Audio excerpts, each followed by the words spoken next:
I understand that the Prime Minister, at a public meeting in our state today, has stated that I am in bad health and he wants to institute an inquiry to inquire in this matter. If he was so concerned about my health, and he has stated publicly before that I'm a good friend of his, all he had to do was pick up a telephone and ring me up and ask me about his health, about my health.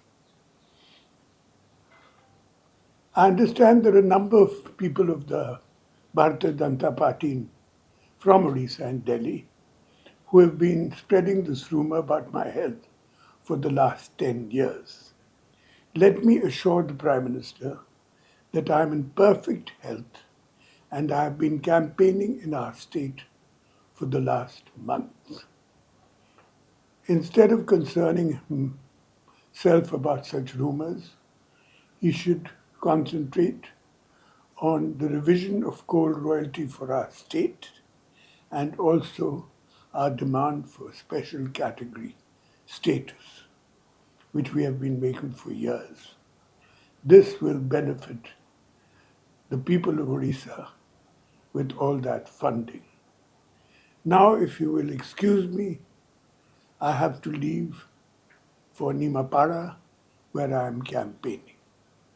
Thank you very much. Sir एक बात करें साजिश की बात कि साजिश की जा रही है, आपकी तबीयत खराब है इसलिए साजिश की जा रही है और उसके पीछे कौन है, उसका एक मकसद है। एग्जैक्टली साजिश है या नहीं है और आपकी तबीयत अभी कैसी है? मेरी तबीयत बिल्कुल ठीक है, नहीं तो मैं इस गर्मी में इतना कैंपेनिंग करता नहीं। Sir, Prime Minister asked about a committee to be formed. What's your responsibility? If he is to form a committee, I suggest he form a committee to look into the people who are spreading such false rumors about my health. तो ऐसा भी मोदी जी बोलने का मतलब क्या मकसद हो सकता है इस माहौल में, क्योंकि औरी की लास्ट फेज है इलेक्शन का और बार-बार वो आ रहे हैं और ये बात कह रहे हैं। आप सोचिए इलेक्शन टाइम है और ये कहा है वोट्स मिलने के लिए, और क्या। लोगों का सर रिएक्शन आ रहा है कि जब बोला जा रहा है कि नवीन जी की तबीयत अच्छी है, आप बोल रहे हैं और एक बार भी बोले थे कि आपकी तबीयत अच्छी, लोग भी आपसे बात कर रहे होंगे तो उनसे क्या रिएक्शन मिला लोगों का सर? लोगों को तो हमारे स्पीचेस के लिए आते हैं, मेरे हेल्थ के लिए नहीं। Thank you. Thank you, sir. धन्यवाद, Thank you, sir. Thank you.